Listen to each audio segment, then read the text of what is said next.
Ora, muito boa tarde, meus amigos. Vou aqui fazer um vídeo de rescaldo da. Rapidinho da fase de grupos da Champions League. Tivemos a rara participação de três equipas portuguesas na Liga dos Campeões esta época 2021-2022. Voltámos a ter essa possibilidade depois de alguns anos em que não conseguimos ter uma classificação no ranking que nos permitisse colocar três equipas na maior competição de clubes da Europa. O que é que se pode dizer? Eu acho que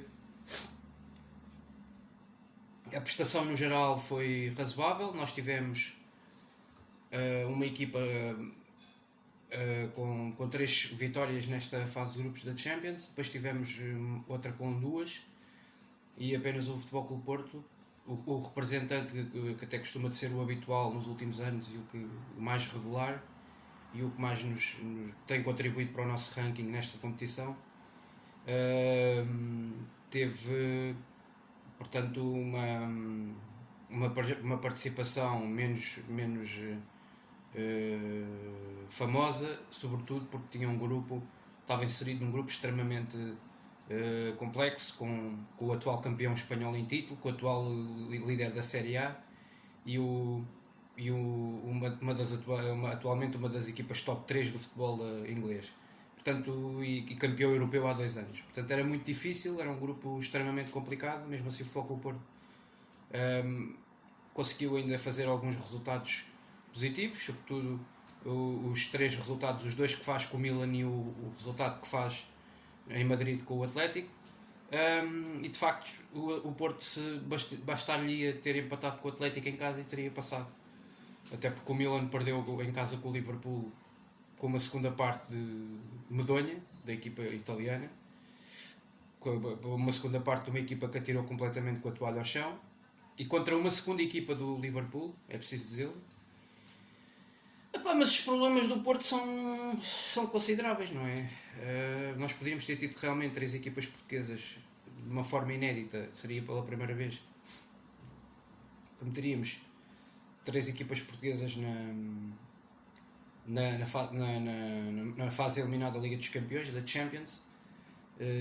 Seria algo inédito, um feito inédito. Seria um feito, a meu ver, da maneira como está atualmente o futebol português estruturado,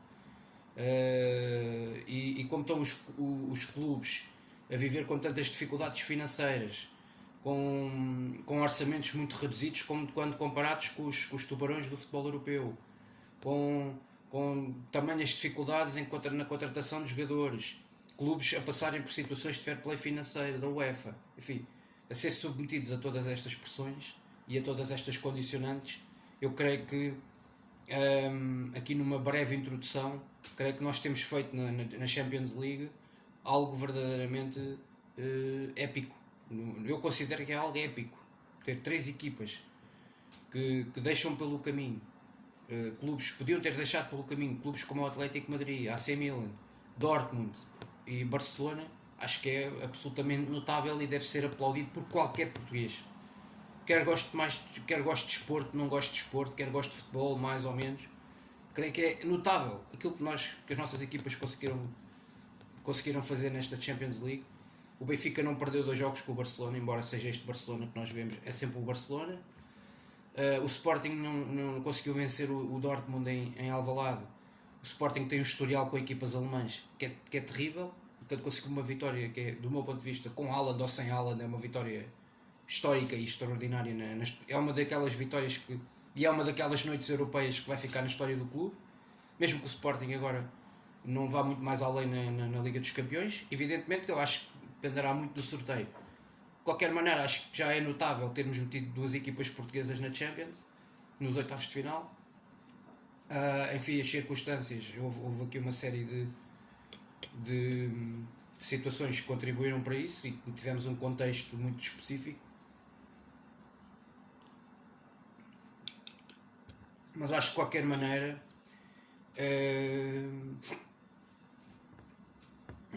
aquilo que temos feito é muitíssimo bom. Embora a percentagem de vitórias na globalidade dos jogos que fizemos na Liga dos Campeões não seja algo por aí, não seja extraordinário.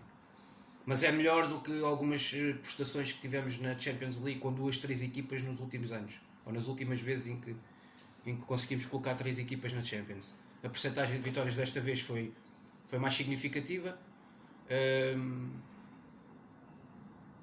Apesar de tudo, tivemos 6 vitórias numa percentagem numa totalidade de 18 jogos realizados com as nossas equipas portuguesas. Portanto, ainda fica muito aquém, não é? Isto em percentagens não sei clarificar muito bem, mas são 6 vitórias basicamente em 18 jogos disputados na fase de grupos da Champions League. O percentual de derrotas é também ele significativo. O Sporting teve no seu grupo 2, o Benfica no seu grupo teve... O Sporting 2 não, teve 3. O Benfica no seu grupo teve as 2 com o Bayern.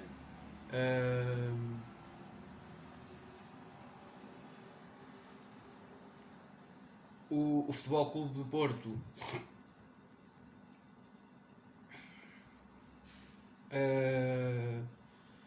o Futebol Clube do Porto acabou por ter também 3. Portanto, acaba por ser uma situação complicada, mas já conseguimos nivelar entre vitórias e derrotas numa percentagem de 18 jogos, numa participação, por exemplo, de 3 equipas na Champions League, porque nos últimos anos o que temos tido é 6 jogos, que é normalmente um representante. Num ano em que as coisas corram mais ou menos, conseguimos meter 2 equipas, fazemos 12 jogos. Portanto, isto também tem que ver com... é proporcional, não é?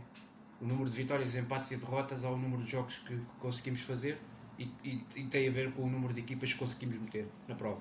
Este ano conseguimos meter 3, globalmente fizemos 18 jogos, tivemos uma percentagem de 6 vitórias, tivemos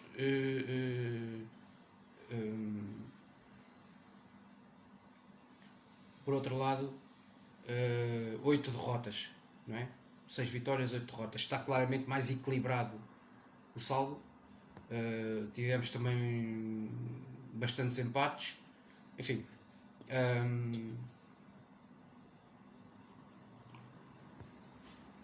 mas isto para dizer que globalmente o Benfica e o Sporting acabam por fazer uma fase de grupos muito razoável. O Benfica termina com 8 pontos, o Sporting termina o seu grupo com 9 pontos. O Sporting acaba por ser a equipa portuguesa que melhor contribuiu para o ranking esta temporada, em termos de percentagem de vitórias, pelo menos nesta primeira fase, na fase de grupos, uma vez que o Futebol Clube Porto só contribuiu com uma vitória frente ao Milan no Dragão. O Benfica só contribuiu com 2 vitórias, o Sporting contribuiu com 3 vitórias. Nesse sentido, acho que foi muito importante. O Sporting, no final do dia, contribuiu com metade das vitórias que nós conseguimos ter na fase de grupos da Liga dos Campeões nesta edição. Contribuiu com metade das vitórias. Ou seja, o Sporting, no fundo, este ano fez aquilo que normalmente costuma ser o trabalho feito pelo Porto. Tem sido feito pelo Porto nos últimos anos. Ou seja, a equipa que normalmente chega aos 10 pontos numa fase de grupos, aos 11, aos 12. O Sporting fez um bocadinho de Futebol Clube do Porto este ano. E o jogo determinante foi aquela noite histórica, como eu já aqui referi, em Alvalade, com o Borussia Dortmund. Foi o jogo decisivo que ditou o apuramento da equipa leonina para os oitavos de final. O Sporting tinha perdido em Dortmund por 1-0, sabia que ganhando uma diferença de 2 golos cá, isso era praticamente não garantiria o apuramento, mesmo que o Sporting tivesse ganho por uma diferença de 1 golo. A diferença no gol average entre o Sporting e o Borussia Dortmund à quinta jornada era muito significativo, e ainda ficou uma discrepância maior depois do jogo de Alvalade, porque o Sporting sai do jogo de Alvalade com mais 2 golos ainda do que a equipa alemã. Portanto, a missão do Borussia Dortmund, mesmo que o Sporting tivesse ganho, sei lá, por 2-1 ou por 3-2, era praticamente uma missão hercúlea, até porque a equipa do Sporting não ia rodar tantos jogadores para a última jornada para a Holanda e o resultado poderia ter sido claramente outro. E portanto eu acho que o Sporting, provavelmente com um empate na Holanda, acabaria sempre por se apurar neste grupo. Portanto, a questão foi o jogo em Alvalade com o Dortmund, a vitória que era fundamental, fosse por uma diferença de 2 golos ou por uma diferença de 1 golo, fosse como fosse. Mas acho que o segredo teve um pouco por aí, porque eu também já previa que o Borussia Dortmund não ia ganhar por 7 ou por 8 ao Besiktas, podia ganhar por 4, por 5, acreditava que era possível, e ainda por cima contaram com o Haaland já neste jogo, e portanto as coisas aí foram bem diferentes. Mas acho que é uma participação do Sporting positiva, porque faz 3 vitórias, acho que podia ter evitado a derrota na Alemanha perfeitamente, acho que é o jogo que fica aqui encravado. E se nós tivéssemos sido eliminados, se ou tivéssemos ido para a Liga Europa, acho que era o jogo que tinha-nos. Eu acho que o jogo de Alvalade é o jogo que nos apura, claramente. E é aquela noite histórica, numa fase de grupos da Liga dos Campeões, como o Benfica teve com o Barcelona em casa, no seu respectivo grupo. Eu acho que o jogo da Alemanha em Dortmund podia ter sido o jogo que nos podia ter acabado com a nossa equipa na Liga dos Campeões. Porque é um jogo onde tu jogas muito melhor do que tinha jogado à entrada para a fase de grupos com o Ajax em casa, na primeira jornada. Preparas muito melhor o adversário, preparas muito melhor o jogo, as características, sabendo que jogas na adversidade fora de casa, perante um público que é sempre um público complicado no Signal Iduna Park. É sempre um estádio monstruoso, dos melhores, para mim, dos melhores estádios da Europa de futebol. Uma coisa incrível. E portanto havia todo um ambiente e toda uma atmosfera que seria mais uma situação que nos complicaria a vida. Mas a realidade é que o Sporting defensivamente fez um jogo que nada teve a ver com a primeira jornada com o Ajax. A equipa foi sempre em crescendo a partir do jogo com os holandeses aqui em Alvalade, quer nos seus comportamentos defensivos, quer depois na forma como atacou, sobretudo porque quando contou com o regresso depois de lesão dali prolongada durante ali não sei quantas semanas do Pedro Gonçalves, claramente que esta equipa ofensivamente afinou muito esses aspectos e passou a trabalhar muito melhor a partir dessa situação. Portanto, acho que a equipa defensivamente teve um comportamento exemplar na Alemanha, cometeu um erro na primeira parte e normalmente na Liga dos Campeões costuma-se dizer que os erros paga-se caro, basta cometer-se um erro e basta ver o que é que aconteceu ao Porto ainda agora na última jornada em casa com o Atlético Madrid, basta cometer um erro. Um erro na Liga dos Campeões não é como cometer um erro no Campeonato Português, na Liga Bilingue. É completamente diferente, as equipas têm outro nível e na Alemanha foi literalmente assim. O Sporting entrou melhor que o Dortmund teve ali cedo uma lesão complicada, teve ali cerca de 1 minuto e meio reduzida a 10 no campo. O Sporting podia ter aproveitado e nessa altura teve ali 2 ou 3 situações. O Hummels perde ali uma bola com o Paulinho define mal. Portanto, está ali esse jogo da Alemanha, o resultado do intervalo já era extremamente mentiroso, porque o Sporting fez uma primeira parte muitíssimo competente, muito fortes, alguém que inovámos este ano em comparação com o ano passado na linha do fora de jogo, muito fortes nesse capítulo. Acho que é algo que defensivamente temos trabalhado muito bem esta época. Apanhamos as equipas já na Turquia, tinha-se notado isso com o Besiktas. Depois a equipa tem, eu disse aqui na altura, quando saiu este grupo, que os 2 jogos com o Besiktas era fundamental, era essencial ganhar. O Besiktas é aquele adversário do pote 4, tu no sorteio sai e tu dizes que tens que ganhar os 2 jogos, é o adversário para fazer 6 pontos. E portanto, assim como também na altura do Marco Silva, quando saiu aquele grupo, eu acho que todos aqui dissemos mais ou menos que o Maribor era aquele adversário com quem tinhas que fazer 6 pontos e não fizeste. Fizeste um bocadinho a figura que fez agora o Benfica. E estes adversários é dos adversários com quem tens que fazer 6 pontos, porque tu és muito melhor que estas equipas. Portanto, é com estas equipas que tens que aproveitar. E o Sporting a esse nível foi muitíssimo competente perante o campeão turco. Na Turquia tinha mais receios do jogo lá do que propriamente do jogo cá. Cá tinha tinha claramente essa... Até porque com equipas deste nível, nós em Alvalade, nas competições europeias, costumamos sempre marcar a nossa diferença. Basta recordar que demos 3 ao Maribor, demos 3 ao Schalke, demos 2 ao Legia, demos 4 ao Schalke, enfim. Nós na Liga dos Campeões, em casa, somos muitíssimo fortes. Fora de casa, o nosso histórico europeu, infelizmente não é tão famoso, mesmo na Liga Europa. Mas é um bocado isto, quer dizer, o Sporting teve essa competência nos jogos que começam, e depois foi um jogo decisivo em casa com o Dortmund. Assim como com o Benfica, o jogo em casa com o Barcelona foi chave para a passagem dos encarnados. E o Futebol Clube do Porto foi o empate em Madrid.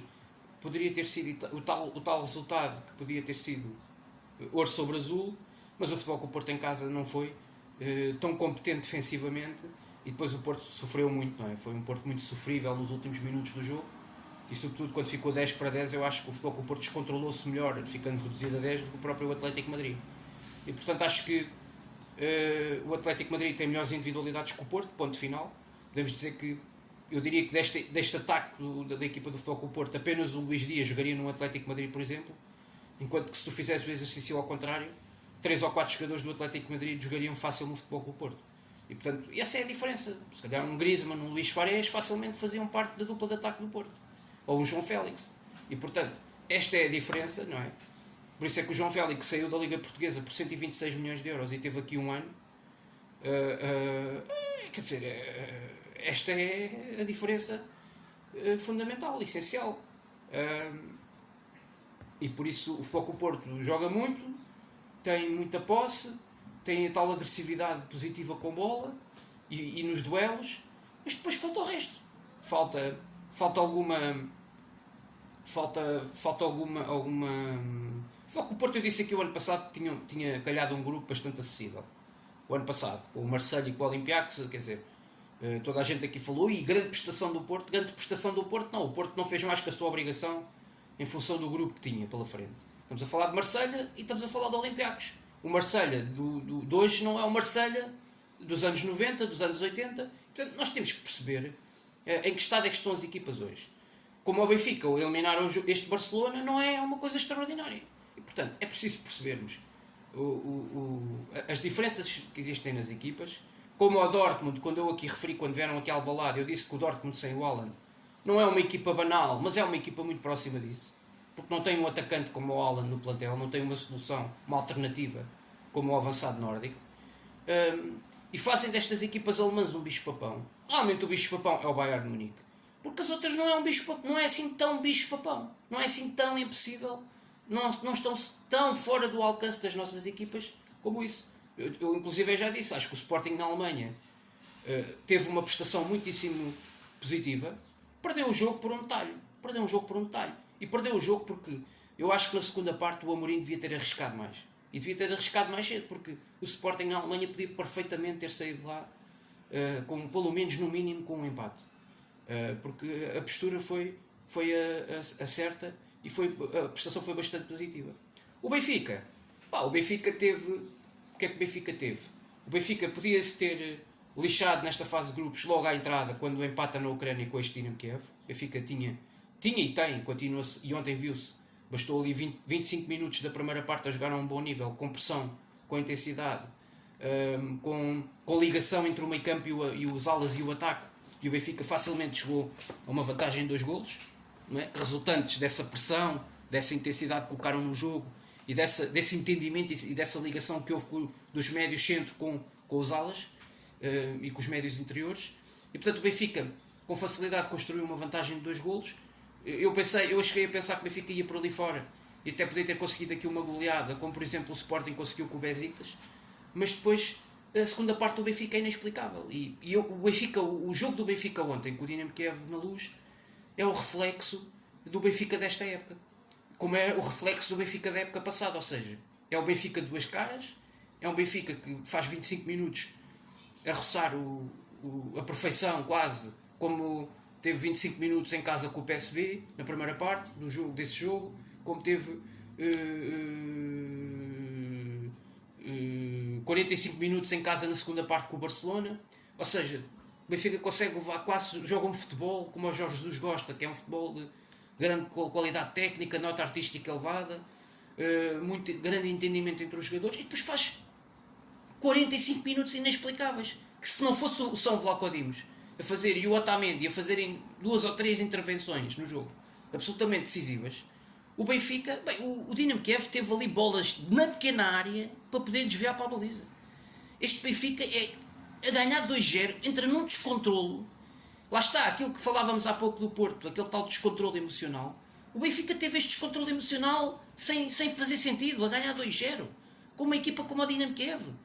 Quer dizer, eu noto claramente, quer dizer, o Benfica não pode ter esta dupla de médios. Peço desculpa, mas João Mário e Weigl é muito curto. O Benfica tem que ter um médio defensivo de outro nível, na minha opinião. O Benfica tem que ter um melhor médio destruidor de jogo, na minha opinião. Um 6 puro. Está a fazer falta a esta equipa. E o Jorge Jesus, na primeira passagem do Benfica, teve Matić, Feiza, por exemplo, e Ravi Garcia. E o Benfica precisa de um médio destes, defensivo. Não é Weigl. Esqueçam Weigl. O Benfica precisa de ter um médio defensivo destruidor de jogo. Um 6 puro. Não é Weigl. Nunca vai ser Weigl. E, portanto, nunca vai ser Tarap, nunca vai ser Pizzi. Portanto, o Benfica não tem esse médio neste plantel. E para jogares num nível destes de Champions League, tu tens que ter um médio destes. Tens que ter um médio destes. Mesmo o Futebol Clube do Porto não tem um médio destes. E teve os problemas que teve, não é? Porque o Porto, desde que perdeu o Danilo, nunca mais teve um médio com estas características. Sobretudo um médio defensivo. O Uribe também fez falta neste jogo com o Atlético Madrid, mas isto, quer dizer, o Sporting andou a jogar sem Pote, sem Coates, sem Inácio, enfim, nesta Liga dos Campeões, por isso, e passou. Portanto, mas é assim. Passaram duas equipas, é o que se pôde fazer.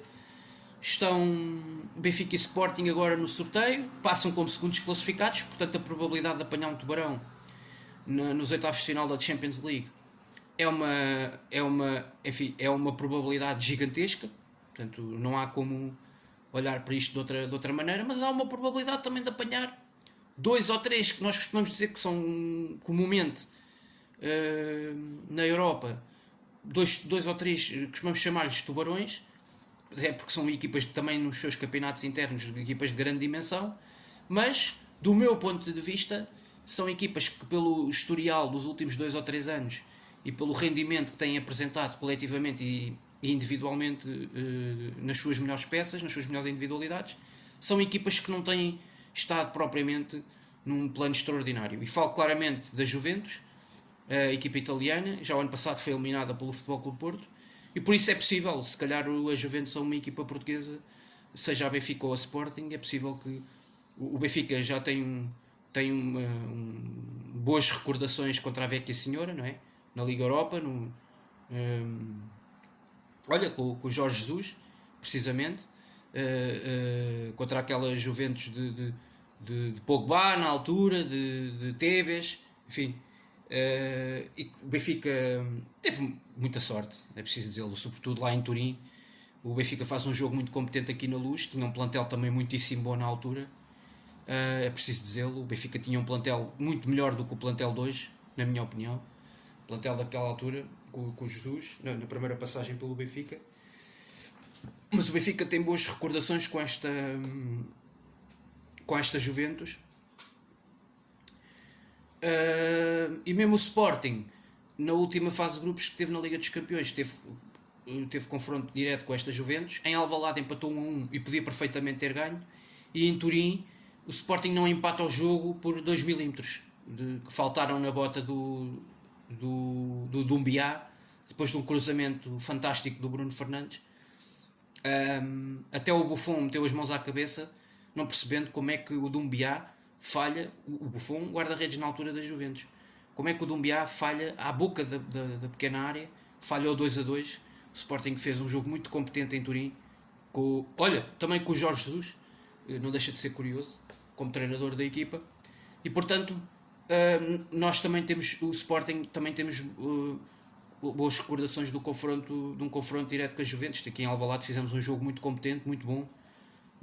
A primeira parte foi fantástica, por isso é que chegámos ao intervalo a ganhar a equipa italiana, e era uma equipa, se calhar era uma equipa mais forte coletivamente do que é esta. E portanto,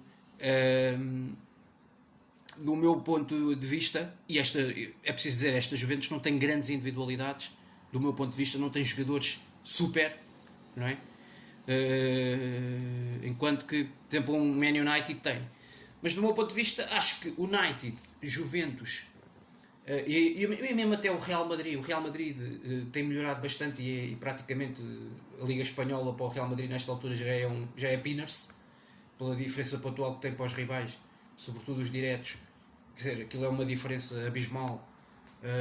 E se o Real então ganha agora no fim de semana o Atlético Madrid em casa, esquece, né? O Real, se ganhar o Atlético, fica com 13 pontos de avanço. 13. Embora o Atlético tenha menos um jogo ainda na Liga Espanhola, mas é de facto uma coisa impressionante. 13 pontos de avanço. Ou 10, mesmo que seja 10. Ainda estamos na primeira volta, é uma coisa incrível, mas que demonstra bem como tem estado também o Atlético Madrid este ano, a jogar muito pouco à bola. E esta equipa, com os jogadores que tem, Simeone devia meter esta equipa a jogar muitíssimo mais do que aquilo que esta equipa joga, com as individualidades que tem. E o Barcelona então nem se fala, né? Mas o Barcelona tem passado pelas dificuldades que todos nós temos visto. Aliás, na Liga dos Campeões não se apura 18 anos depois, foi 2003 ou o que é que foi a última vez que tinha estado numa Liga Europa, numa taça, na altura ainda era taça UEFA. Portanto, é um bocado isto, pá. Tirando essas, agora eu acho que aquelas a evitar claramente é as 3 equipas que eu considero que atualmente na Europa é as que estão no melhor momento de forma. Manchester City, a equipa de Pep Guardiola, que é uma equipa que joga, os jogadores jogam de olhos fechados. Aquilo, o meio campo e o ataque, quando começam a carburar, qualquer equipa portuguesa tem muito poucas hipóteses. Embora o City é uma equipa de boas recordações para o Sporting, de boa memória. Em 2012 o Sporting eliminou a equipa inglesa dos oitavos de final da Liga Europa, na altura. Aqui em Alvalade, vitória por 1-0 com o gol do Xandão, o tal gol de calcanhar, com o livro do Matias. E depois lá em Inglaterra, atenção, o City na altura do Roberto Mancini, que tinha uma equipa super. Nesse ano foram campeões em Inglaterra.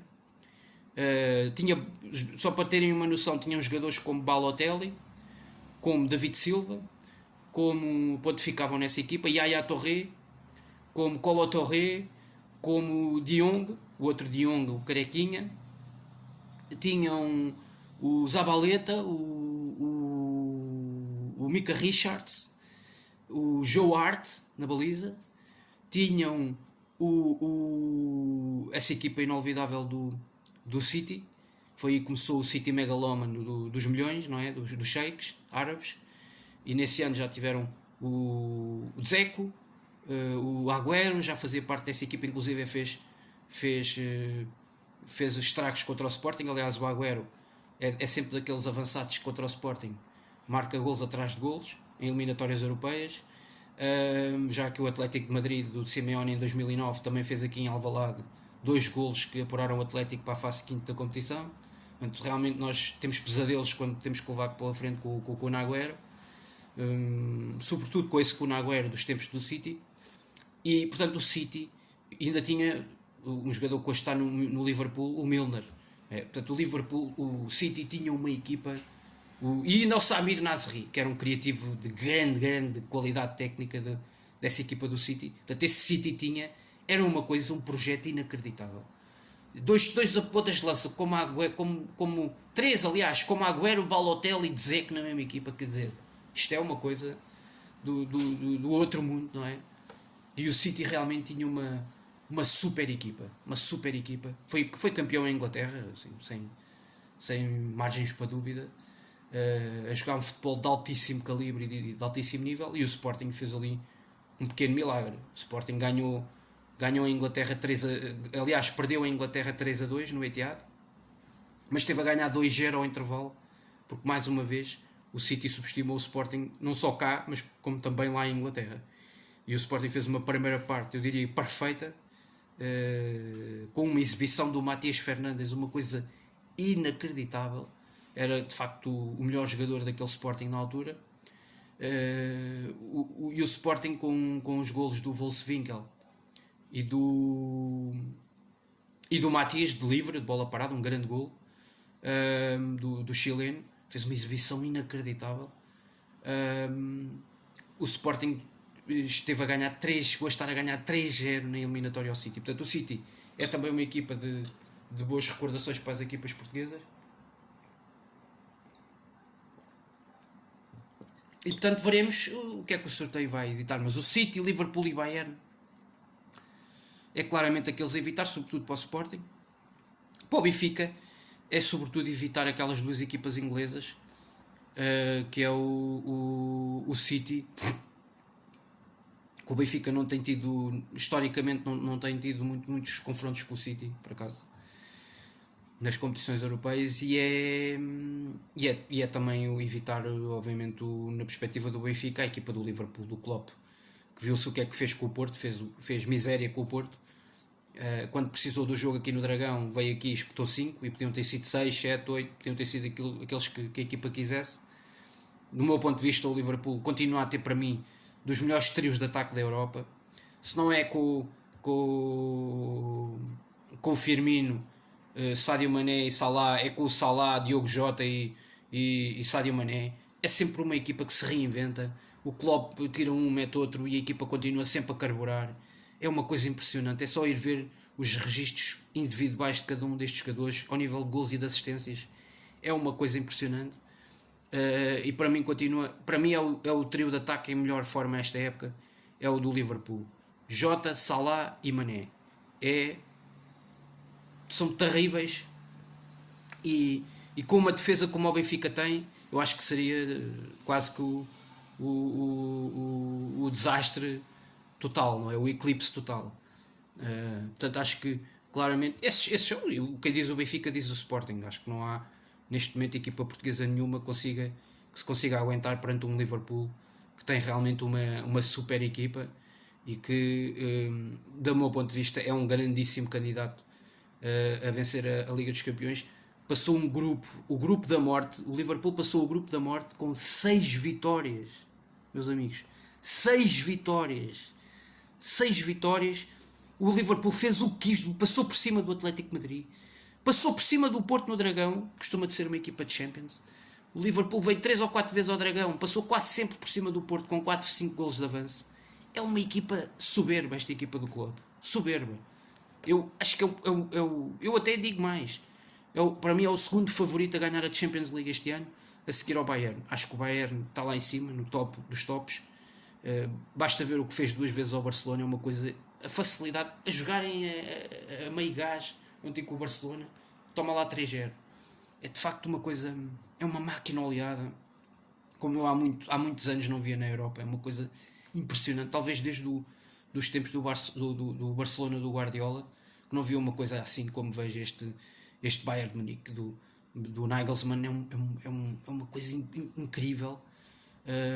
E depois tem um Lewandowski numa super forma, que ainda hoje não se consegue perceber muito bem como é que o Lewandowski não ganhou a bola de ouro. Enfim, é mais que polémica, é uma vergonha autêntica. Um jogador deste nível, desta estratosfera, provavelmente vai passar a 5 ou 6 anos ao mais alto nível na Europa, entre Borussia Dortmund e Bayern de Munique, ganha a quantidade de títulos que ganha, coletivos, e em termos individuais não consegue ganhar uma bola de ouro. Isto é uma vergonha. Isto é uma vergonha. Fazerem um prémio destes só para entregarem a Ronaldo ou Messi. Só para entregarem a 2 jogadores. Portanto, é uma vergonha, sinceramente. E, portanto, é uma coisa inacreditável depois do que este jogador tem feito. É o melhor marcador da Europa em quase todos os anos. Nos últimos 2 ou 3 anos tem sido sempre. É arrasador, são arrasadores os números dele. E Messi e Ronaldo não se comparam. Os números de Messi e Ronaldo dos últimos 3 anos não se comparam com os números de Lewandowski. Portanto, e é preciso entender isto. Quer dizer, é escandaloso como é que Lewandowski não ganhou a bola de ouro. Para mim é polémico. Como foi polémico que naquela Champions ganha pelo Bayern de Munique ou o Jupp Heynckes, que o Robben não tenha sido eleito o melhor do mundo. Portanto, é incrível, pá. São daquelas coisas que me deixam completamente estupefacto e que fazem com que eu perca interesse, inclusive, nestes prémios, nestas galas que entregam estes prémios, porque isto não tem fundo de verdade nenhum, não fazem sentido nenhum. Porque os melhores jogadores que se destacaram mais naquela altura não recebem este prémio. E portanto não se percebe muito bem qual é o sentido que faz fazerem estes prémios só para entregarem a 2 jogadores. Não consigo compreender isto, não é? É o desnorte total, é a descoordenação total. Entregam estes prémios a jogadores completamente aleatórios. E portanto, do meu ponto de vista, é um bocadinho por aí. Um Lewandowski e um Bayern em super forma. E acho que para Benfica, para Benfica não dá, mas para Sporting seria claramente a primeira equipa que eu tiraria do pote das bolinhas do pote 1 era logo a do Bayern Munique, porque é terrível. É? Para mim, a equipa pior que o Sporting é a equipa que eu digo logo aqui na segunda-feira. Vou logo dizer, depois vou fazer aqui uma reação ao sorteio dos oitavos de final. Se calhar o Bayern, eu digo logo, o Sporting já foi antecipadamente. É aquela equipa que uma pessoa chega aqui com propriedade e positivamente diz que já fomos. Ruben Amorim, gosto muito de ti, mas isto é desfrutem, diz aos jogadores para desfrutarem lá para dentro, mas isto sim, em 180 minutos contra uma equipa destas, esquece. Portanto, isto até devia de ser proibido o Sporting de apanhar uma equipa como o Bayern, né? Porque quer dizer, o Bayern, se quiser, faz o que fez ao Benfica, não é? Toma lá, aqui na Luz, em 20 minutos, eles até deram a posse de bola ao Benfica, deram a ilusão ao Benfica, e depois em 20 minutos tomam lá 4. Portanto, é de facto uma coisa surreal. Este Bayern de Munique é uma coisa surreal. Foram 4 e depois na Alemanha foram 5. Quando lá foi o Porto da outra vez com o Lopetegui, levaram 6. De facto é muito difícil, quer dizer, tu queres disputar uma eliminatória com o Bayern, é impossível, porque estes gajos têm uma frente de ataque que eu diria que é comparável se calhar só com a do Liverpool, também está em super forma, que é esta que o Leroy Sané está a fazer uma Champions, que é uma coisa incrível. Tem o Gnabry, que este ano até está mais apagado que o ano passado, tem o Lewandowski, tem o Müller, que tem combinado de muitíssimo bem na frente, e o Coman também tem feito uma temporada fantástica, são setas autênticas apontadas à baliza, e depois tem o Alphonso Davies na lateral, como se não bastasse, tem um lateral esquerdo daqueles, como parece uma gazela autêntica, e portanto esta equipa é terrível, a todos os níveis. É aquela equipa que, se sair na segunda-feira, eu digo, já fomos, claramente, aquela que já antecipadamente nem vale a pena. E portanto é um bocado isto a minha reação, portanto, aqui ao apuramento. Hoje decidi fazer aqui uma reação ao apuramento das duas equipas portuguesas, Benfica e Sporting, para os oitavos de final da Liga dos Campeões, que acho que de qualquer maneira é mágico, independentemente de agora de quem calhe no sorteio. Eu acho que um bom sorteio seria o Lille para qualquer uma das nossas equipas, obviamente. Calhar que o Lille seria fantástico, porque daria muitas chances de nos podermos apurar para os quartos de final. Mesmo a Juventus atual, eu acho que seria uma boa truta e que nos daria também boas chances, mas é um bocadinho por aqui. Juventus, Lille, um bocadinho por aí. Acho que as equipas portuguesas têm, com essas equipas, boas chances de disputar a eliminatória, como o Futebol Clube do Porto fez o ano passado com a Juventus. Ou como o Futebol Clube do Porto fez há uns anos, por exemplo, com o Basileia. É possível, não é? Ou como o Benfica fez com o Zenit. Agora, os tubarões da Europa atualmente, os 3 principais sobretudo, os 2 ingleses mais poderosos, na minha opinião, e que lideram o campeonato inglês, e o colosso alemão, seriam neste momento arrasadores. Portanto, acho que nas nossas chances seria o pior sorteio possível. O melhor sorteio possível é o Lille, e diria que acrescentaria aqui a Juventus. O Lille e a Juventus, que são 2 que podem calhar tanto a Benfica como a Sporting, e portanto vamos rezar e esperar, como dizia o Ruben Amorim, para que não calhe ali os tubarões verdadeiros, e que calhe ali uma truta ou 2, que nesta altura seria muito bem-vinda, até pela questão financeira, que também está aqui envolvida, e por nós conseguirmos ter, ao nível do nosso prestígio e ao nível das nossas capacidades, para nós conseguirmos alimentar a esperança de poder ir mais longe na Champions League. É preciso também contar com uma pontinha de sorte nestas coisas, e é preciso contar com um bom sorteio. Portanto, é um bocadinho por aí alinhavar essas duas vertentes e depois esperar, evidentemente, que a sorte esteja connosco. O sorteio é na segunda-feira às 11 da manhã. Ainda falta definir também as equipas da Liga Europa que vão sair hoje, e hoje também ainda falta definir que é o segundo classificado do grupo do United. Vai ser um confronto entre a Atalanta e o Villarreal,